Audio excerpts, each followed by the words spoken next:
Ayan. Dahil puro butas-butas na to mga ka-DIY, oh. Ayan, oh. Singaw na siya. Hindi na siya tubeless. Dahil sumisingaw na dito sa gilid. Nasira siya, oh. Doon sa tire sealant, oh, masira. So, lagyan lang natin ng interior ito, oh. Yan. Yan, lagyan ko lang ng interior para makatipid ng konti. Ito.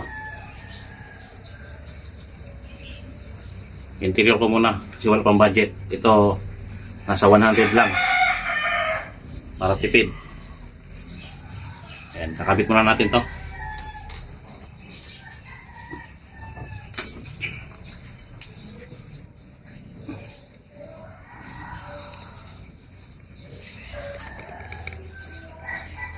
Ayan.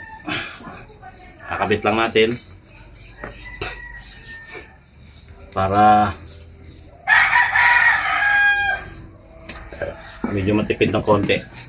Sa mga gustong mag-DIY dyan, no, mga gulong ng ating mga e-trike or e-bike, ayan, ganito lang ginagawa ko mga ka-DIY, no.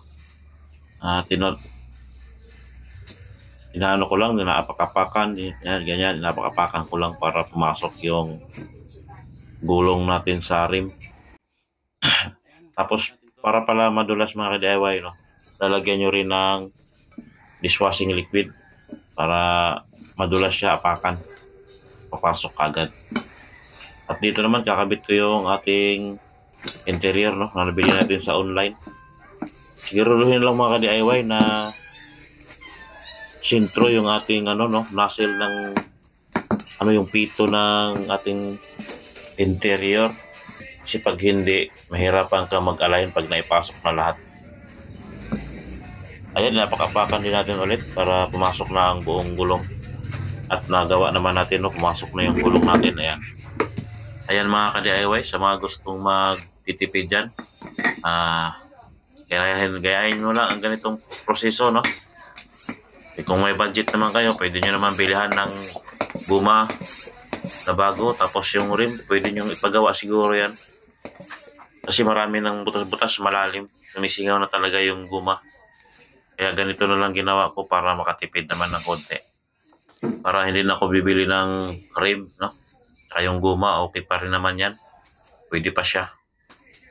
Basta lagyan ko lang ng interior. Ayan. Bagsak ko lang ng konti para mag-align na yung interior sa loob.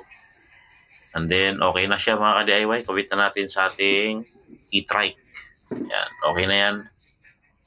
Sa mga gustong gumaya mga ka-DIY, no? Siguraduhin lang natin, kagaya nito, yung pagbalik ng tornilyo, tapos yung spacer, tapos yung preno mga ka-DIY, kailangan sure na kumakapit para hindi tayo madisgrasya. Kahit e-bike, e-trike lang yan, mahina tumakbo. Pero pag na lost brake yan mga ka-DIY, mahirap na, no? Disgrasya abutin natin. So ganun lang mga ka-DIY, ingat sa paggawa, no? At kung paano mo tinanggal, ganun mo rin ibabalik. Ang importante mga ka-DIY, no, yung preno natin matibay, tapos safe, no, para hindi tayo madisgrasya. Dahil yun lang naman ang importante mga ka-DIY, no, safe tayo sa daan. At hanggang dito na lang ating video mga ka-DIY. Maraming salamat sa panonood.